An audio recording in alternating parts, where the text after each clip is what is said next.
नमस्कार, मेरा नाम विकास त्रिपाठी है और हम बैठे हैं गोल्डवर्क्स रियल्टी के यूट्यूब चैनल पर। हर हफ्ते हम आपके लिए नई नई वीडियोस लेकर आते हैं जिसमें हम रियल एस्टेट से जुड़े हुए बहुत सारे अलग अलग टॉपिक्स पर आपसे बात करते हैं। तो इस हफ्ते क्या हुआ कि मेरा एक दोस्त जो कि दूसरे शहर में रहता है, उसको दिल्ली एनसीआर के अंदर, स्पेशली नोएडा एक्सटेंशन के अंदर एक फ्लैट चाहिए। उसके पास शायद 1 महीने का टाइम है और वो बहुत जल्दी में था कि मुझे जल्दी से वहाँ पर एक फ़्लैट दिला दे और मुझे बता दे क्या क्या ऑप्शंस हैं और मैं उसमें से चुन के कोई भी चीज़ खरीद लेता हूँ। तो बेसिकली मैंने जो उसको कुछ सजेशंस दिए, वही सजेशंस मैं आपसे शेयर करना चाहता हूँ। अब जो सजेशंस दोस्त को दिए जाते हैं वही सजेशंस मेरे हिसाब से सबसे जेन्युइन होते हैं और वो नहीं सजेशंस को मैं आपके सामने लेकर आया हूँ। तो जब भी आपके साथ ऐसा कंडीशन बने कि आप दूसरे शहर में रहते हैं, आपकी जॉब जो है दूसरे शहर में ट्रांसफ़र हो रही है और उसकी वजह से आपको नए शहर में जल्दी से घर चाहिए, तो जो मेरे दोस्त ने कैलकुलेशन की उसके अकॉर्डिंग उसको ऐसा लगा कि उसको रेंट पर नहीं रहना चाहिए, उसको घर खरीद के रहना चाहिए, क्योंकि अभी वो जिस शहर में रहता है वहाँ पर अभी उसका अपना एक घर है and he was planning to sell that house and move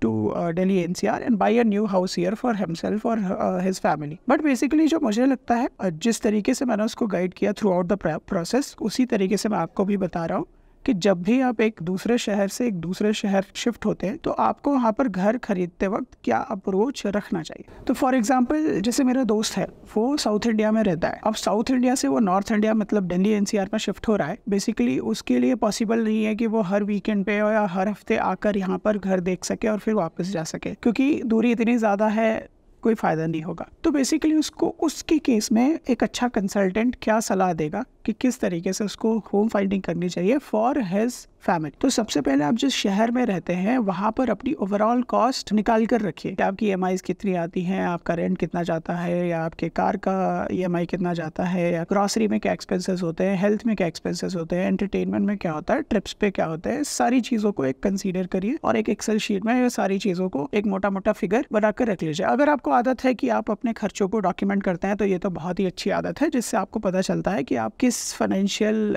strata पर चल रहे हैं और क्या आपके पास सेविंग्स है, क्या आपकी इन्वेस्टमेंट्स हैं। तो फॉर एग्जांपल मैं यहाँ पर एक केस लेता हूँ जहाँ पर पर्सन की सैलरी लेट्स से 2 लाख रुपए। अब 2 लाख रुपए तो हो गई आपकी सैलरी, 2 लाख रुपए सीटीसी आपकी सैलरी है, तो आपके नेट सैलरी तो अलग होगी। तो मैं मान लेता हूँ कि जो टीडीएस के रेट्स होंगे उसके अकॉर्डिंग 24 लाख के ऊपर तकरीबन 6 लाख रुपए आप टैक्सेस में पे कर दोगे। सो बेसिकली आपके 2 लाख रुपए की जो सैलरी होगी वो आ जाएगी 1.5 लाख रुपए पर। अब जब इस सैलरी के साथ 1.5 लाख रुपए नेट सैलरी के साथ आप घर खरीदने जाओगे, तो मैंने पहले भी शॉर्ट्स की वीडियोस में बताया है कि बैंक कैसे आपके फाइनेंशियल्स को कैलकुलेट करता है। बैंक क्या करता है कि आपकी सैलरी, जो नेट सैलरी आपको क्रेडिट होती है, उसके 50% अमाउंट को, let's say in this case 75,000 rupees per month को, ऐसा मान लेगा कि वो आपके अपने एक्सपेंसेस होंगे। तो वो 75,000 हो गए आपके लिए, आपकी फैमिली के लिए, आपका जो भी मंथली एक्सपेंस होता होगा उसके लिए।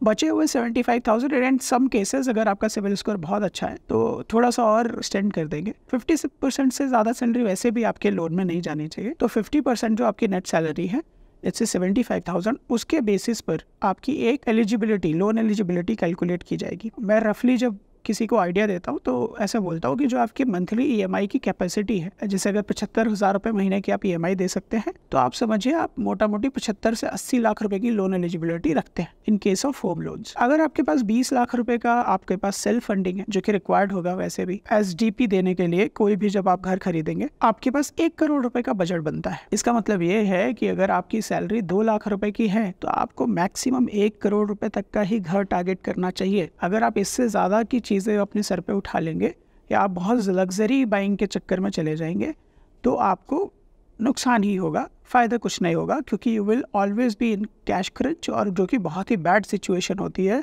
टू बी इन, क्योंकि आपको नहीं पता यार कि आपके क्या खर्चे अचानक से आपके सामने आ जाएंगे, आपकी कौन सी एक्सपेंसेस आपके सामने आ जाएंगे।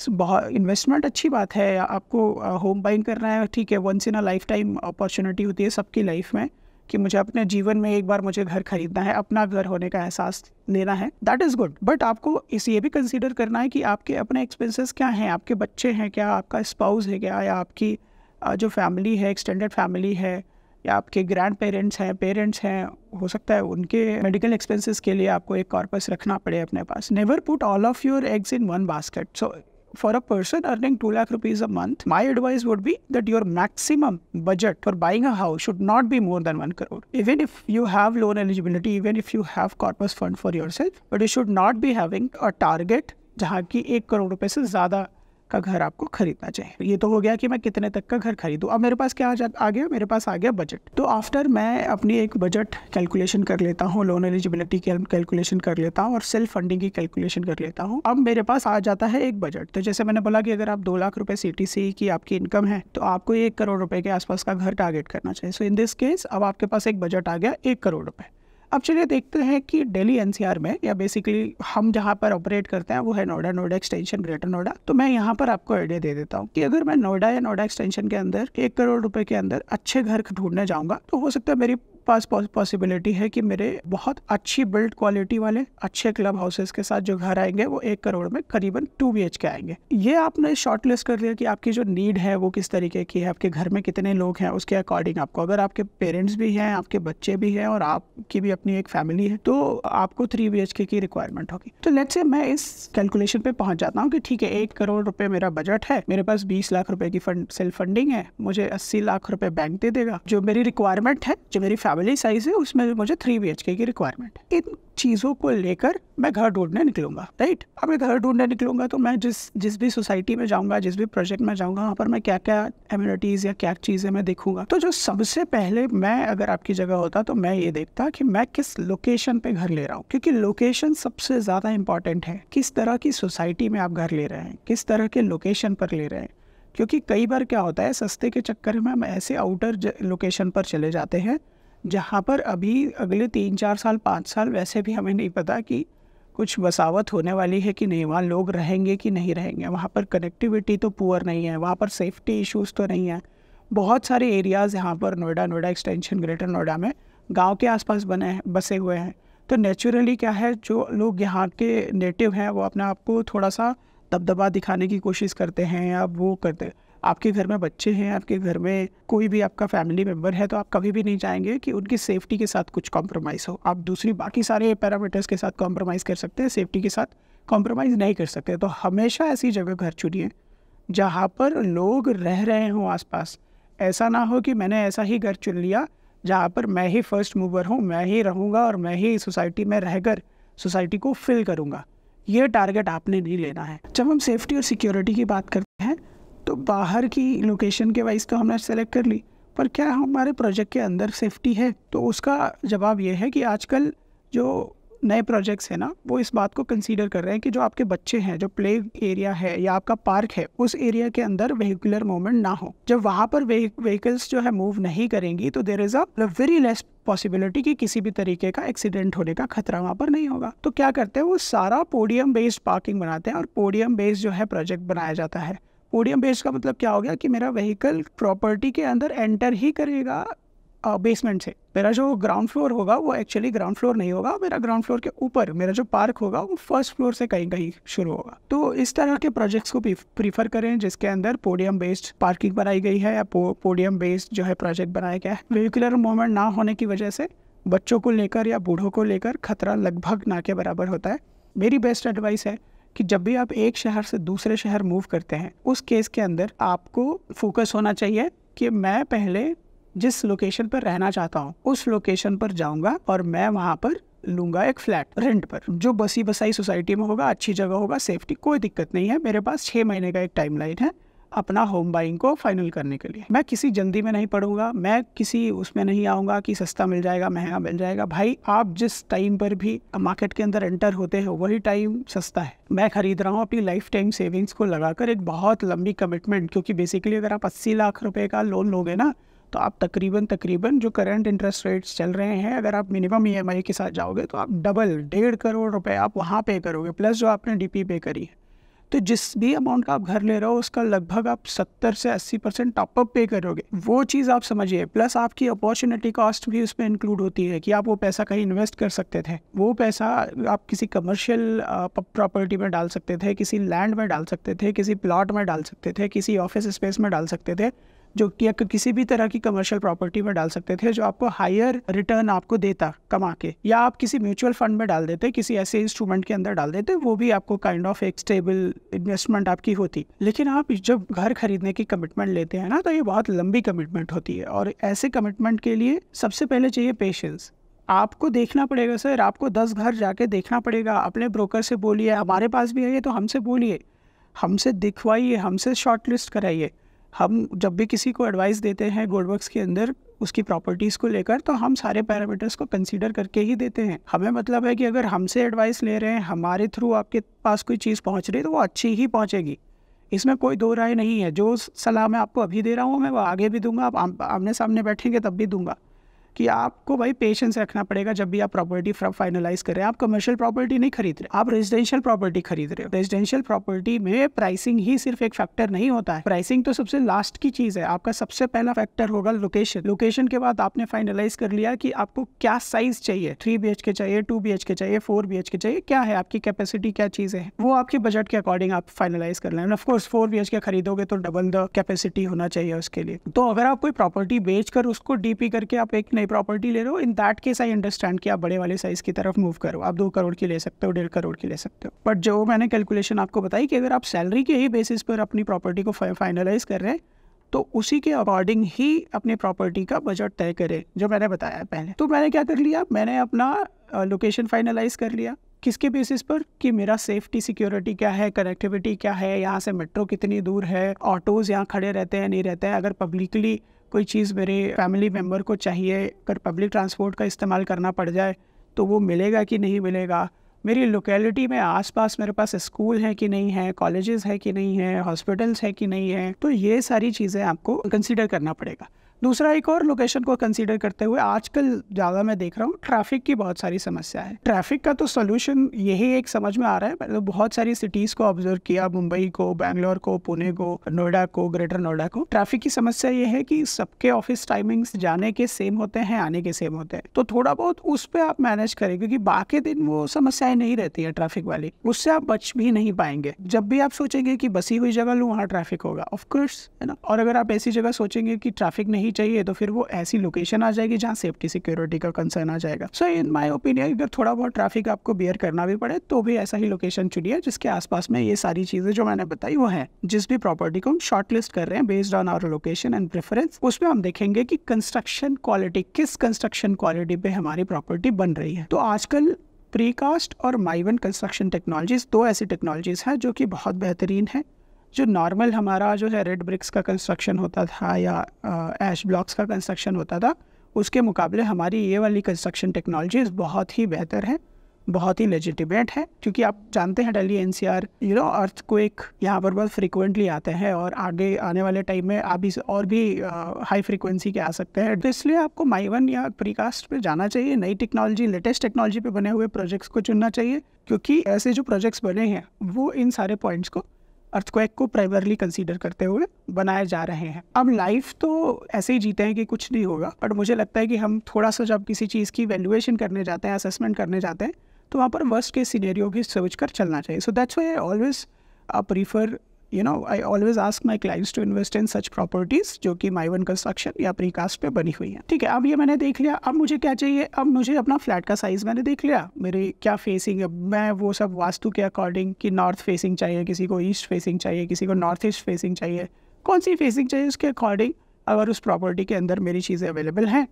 और आजकल ज़्यादातर डेवलपर्स इन चीज़ों को कंसीडर करके ही प्रॉपर्टीज़ को जो है डिज़ाइन करते हैं। फ्लोर वाइज हमारा प्रेफरेंस होता है, क्योंकि जो प्रॉपर्टीज़ बनती हैं वो लगभग 24-25 फ्लोर तक बनती हैं, 30 फ्लोर तक बनती है। तो मेरा कहाँ पर सही है, तो मेरे अकॉर्डिंग मुझे लगता है कि 7th फ्लोर से लेकर और जो भी 20th फ्लोर के आसपास की जो बीच की जो लोकेशन होती है वो सबसे अच्छी होती है, सबसे प्राइम होती है। तो इस तरह के फ्लोर्स आप प्रीफर करें खरीदना। उसके बाद आप क्या कंसीडर करेंगे, प्रॉपर्टी के अंदर मेरे सेफ्टी पैरामीटर्स क्या है। वैसे तो आप रेरा के अकॉर्डिंग या जो अथॉरिटी है उसके नॉर्म्स के अकॉर्डिंग सभी तरह के सेफ्टी पैरामीटर्स, जैसे कि अगर फायर लग गई तो मेरे पास फायर फाइटिंग इक्विपमेंट्स वहाँ लगे हुए हैं कि नहीं लगे हुए हैं, उसके अलार्म सिस्टम्स हैं कि नहीं है। ये सारे सवाल अपने ब्रोकर से पूछें, ये सारे सवाल उस पर्सन से पूछें जो उस प्रोजेक्ट को बेच रहा है आपको। वो बताएगा कि क्या क्या चीज़ें वहाँ पर अवेलेबल है। उसके बाद मैं क्या कंसीडर करूँगा, मैं कंसीडर करूँगा कि मेरी लॉबीज़ जो है बहुत पतली नहीं होनी चाहिए, बहुत नैरो नहीं होनी चाहिए, मेरे पास सफिशिएंट नंबर ऑफ़ लिफ्ट्स होने चाहिए, मेरा जो फायर इवैक्यूएशन प्लान वो ठीक होना चाहिए। जो सीढ़ियों से आपको जाना आना एक होता है कि अगर आपको वर्स्ट केस सिनेरियो में सीढ़ियों से आना जाना पड़ गया तो वहाँ पर आपको एनफ जो है रूम मिलता है भागने के लिए। अगर बहुत सारे लोग भी भाग रहे हैं तो वहाँ पर एनफ स्पेसिंग उन्होंने दे रखी है, बहुत कॉम्पैक्ट नहीं है, सब एक दूसरे के ऊपर गिर ले रहे हैं। ये सब सारी चीज़ों को आप कंसीडर करिए।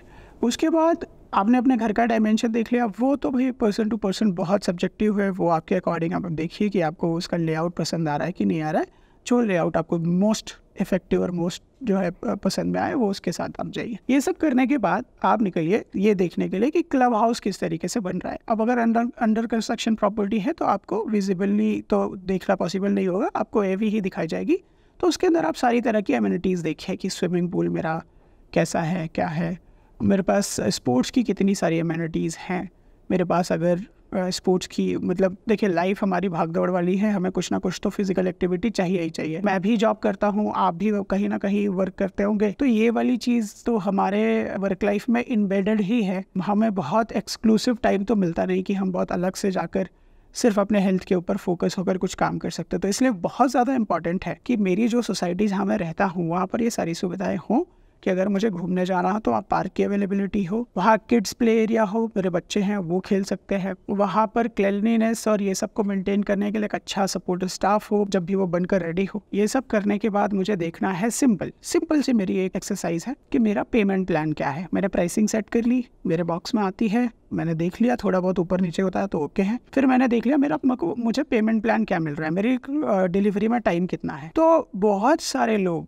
सारे बिल्डर्स जो है आपको अच्छे पेमेंट्स प्लान देते हैं जहाँ पर आपको जो है शुरुआत में 10% बुकिंग अमाउंट होता है, विद इन 30 डेज आपको 10% देना होता है, और ऐसे 20% की डिमांड रेज होती है शुरुआत के अंदर। Based on that you can move your file to the bank and you can ask for the whatever the pending amount there is. ज़्यादातर जो प्रोजेक्ट्स अच्छे प्लान हो रहे हैं उसमें यही होता है कि भाई राफ्टिंग पे मुझे इतने पैसे देने हैं, 10% देना है, फिर मेरा ग्राउंड फ्लोर पे इतना देना है, फोर्थ पे इतना देना है, एट्थ पे इतना देना है। ऐसे करते करते जब मेरी बनता है तो मेरा 10% करके धीरे धीरे पेमेंट्स जाते हैं। बैंक जिस दिन मेरा पेमेंट रिलीज करता है उसके बाद ही मेरा उसके ऊपर इंटरेस्ट शुरू होता है। तो जो है ओवरऑल कैलकुलेशन मेरी अच्छी होती है। अब आप जिस भी बैंक से लोन करा रहे हैं आपको हमेशा ये कोशिश करनी चाहिए कि वो बैंक जो है नेशनलाइज्ड हो, जैसे स्टेट बैंक हो गया, आपका PNB हो गया, जो भी गवर्नमेंट बैंक्स होते हैं। क्योंकि इनमें सबसे बड़ा बेनिफिट आपको क्या मिलता है, अगर आपका सिविल स्कोर अच्छा है, आपकी सैलरी अच्छी है, तो ये जनरली ये सब लोन कर देंगे आपको। तो इसमें क्या अच्छा होता है, और वो प्रॉपर्टी अच्छी है तो लोन कर देंगे। तो इनका बेहतर क्या होता है कि इनका कोई फोरक्लोजर चार्जेस नहीं होते हैं। होम लोन्स के अंदर फोरक्लोजर चार्जेस नहीं होने भी चाहिए क्योंकि ये एक बड़ा अमाउंट है। तो ज़्यादातर बैंक्स जो होते हैं उनका जो सबसे बड़ा बेनिफिट होता है या सबसे बड़ी कमाई है वो होम लोन्स ही हैं, क्योंकि अमाउंट बहुत बड़ा होता है और धीरे धीरे करके आप उसको पे करते हैं, तो मेजॉरिटी ऑफ टाइम वो इंटरेस्ट रेट ही ले रहे होते हैं। तो इसलिए फोरक्लोजर चार्जेस का नहीं होना बहुत ज़रूरी है, ताकि जब भी मेरे पास पैसे होंगे मैं अपने होम लोन के अंदर डालूंगा, और मेरा चूँकि मेरा लोन हमेशा रिड्यूसिंग रेट पर होता है, तो जो भी अमाउंट मैं प्रीपे करूँ मेरे इंटरेस्ट रेट को बचाएगा, वो मेरे इंटरेस्ट को बचाएगा। सो दिस इज़ हाउ जो मेरा लोन महंगा होगा वो सस्ता हो जाएगा और जल्दी से जल्दी पे ऑफ हो जाएगा। In that case always prefer for banks जिनके पास 0 फोरक्लोजर चार्जेस है, कि मतलब अगर मेरे पास पैसा हो गया और मैं जब भी मेरा जो मन करेगा अमाउंट वो मैं पहले प्री पेमेंट में डाल दूंगा। तो इस तरह के बैंक्स और लोन्स को प्रीफर करें। अब जब आप ये सारी चीज़ों की वर्किंग आपने कर ली, आपको पेमेंट प्लान पता चल गया, ये सब कर लिया, प्राइसिंग पे आपकी बात हो चुकी है, सारी चीज़ों पर बात हो चुकी है, तो आपको चेक करना है 2, 3, 4, 5 और भी प्रोजेक्ट्स देखें, या आपने ब्रोकर को बोले कि और ऑप्शंस दो, और उन ऑप्शंस को जाकर एक एक करके इन सारे पॉइंट्स को कंसीडर करते हुए देखें, और इन देखने के बाद इन 5 को सारी चीज़ें लेकर एक साथ बैठें और फिर डिसीजन लें कि कौन सी चीज़ के साथ आपका आगे बढ़ना बेहतर है और आपके हक में है। क्योंकि कई बार सस्ते के चक्कर में ना पड़े, सस्ते के चक्कर में इंसान ऐसे प्रोजेक्ट्स में फंस जाता है जहाँ पर काम ठीक से नहीं होता, ऐसे ब्रोकर से फंस जाता है जो कि ठीक टाइम पे आपकी सारी चीज़ें करवा के दे नहीं रहा है, आपके डॉक्यूमेंटेशन कंप्लीट नहीं है, आपको हर जगह जगह ये चार्जेस वो चार्जेस बनाए जा रहे हैं। सब कुछ नहीं भाई, आपको जब आप कॉस्टिंग शीट बनवाएं, हर एक चीज़ को वहाँ पर इंक्लूड करवाएं। एक अच्छा आइडियल कंसल्टेंट वही है जो अपने क्लाइंट को हर एक पॉइंट पर गाइड करे, क्योंकि क्लाइंट को क्या पता है यार, वो तो क्लाइंट तो आया है आपके भरोसे ना, क्लाइंट तो आया है आपकी नॉलेज पे ट्रस्ट करते हुए कि आप बताओगे कि क्या क्या चीज़ें हैं। तो सारी चीज़ें जब आप कंसल्ट करते हैं अपने क्लाइंट से, तो सारे पैरामीटर्स का ख्याल तो ब्रोकर को रखना चाहिए, कंसल्टेंट को रखना चाहिए। जो भी एक अच्छा कंसल्टेंट होगा वाकई में रियल एस्टेट मार्केट के अंदर, वो इन सारी पॉइंट्स को कंसीडर करता है। वो बिना आपके सोचे, बिना आपके कहे या ये सारी चीज़ों को कंसीडर करके ही आपको प्रोजेक्ट कंसल्ट करता है। वो उन्हीं प्रोजेक्ट्स को करता है जिस पे बिलीफ होता है कि उसके बैकग्राउंड वेरिफिकेशन, क्योंकि बहुत सारी बातें आप कभी नहीं पता कर पाएंगे जो इंटरनल रियल एस्टेट मार्केट के अंदर मूव करती है, वो ब्रोकर को पता होती है। अगर कंसल्टेंट अच्छा है तो वो ऑनेस्टली आपको डेवलपर का बैकग्राउंड बताएगा, क्योंकि डेवलपर का बंदा तो अपने आप को हर डेवलपर का पर्सन अपने आप को तो अच्छा ही बोलेगा, अपने प्रोजेक्ट को अच्छा बोलेगा। आप बोलोगे मुझे यहाँ पर ये चीज़ें चाहिए, मेरी ये प्रेफरेंस है, तो वो हर प्रेफरेंस को अपने प्रोजेक्ट में सेट करने की कोशिश करेगा। बट अगर एक अच्छा कंसल्टेंट है, उसके पास तो 10 ऑप्शंस है, 100 ऑप्शंस है, उन ऑप्शंस में से वो आपके लिए फ़िल्टर आउट करके उन्हीं प्रोजेक्ट्स को उसको कंसीडर कराना चाहिए जो कि आपके लिए अच्छा हो। So these are the points which I think कि आपको कंसीडर करना चाहिए जब भी आप घर खरीदने जाते हैं या कोई भी प्रॉपर्टी खरीदने जाते हैं। तो ये थी बात रेजिडेंशियल प्रॉपर्टी की। आगे हम कमर्शियल प्रॉपर्टी को भी लेकर, ऑफिस स्पेसेस को लेकर, प्लॉट्स को लेकर ऐसे ही डिटेल्ड इन डेप्थ नॉलेज वाली वीडियोस आपके लिए लाते रहेंगे। और वैसे भी टाइम टू टाइम हमारे चैनल पर जो भी लेटेस्ट प्रोजेक्ट आता है, जो हमें लगता है कि बहुत अच्छे प्रोजेक्ट्स हैं, वो नॉलेज आपके साथ शेयर की जाती है। तो उन सबको जानने के लिए हमें अभी के अभी सब्सक्राइब करें। अगर आपको 1-to-1 किसी भी प्रकार की कंसल्टेंसी चाहिए हो, बाइंग के रिगार्डिंग, सेलिंग के रिगार्डिंग, पूरे नोएडा एक्सटेंशन, ग्रेटर नोएडा और यमुना एक्सप्रेसवे के मार्केट में, तो अभी हमें दिए हुए नंबर पर कॉल करें। We have a group of very well educated, well trained consultants जो कि आपकी मदद करने के लिए हर एक तरीके से खड़े रहते हैं। Thank you.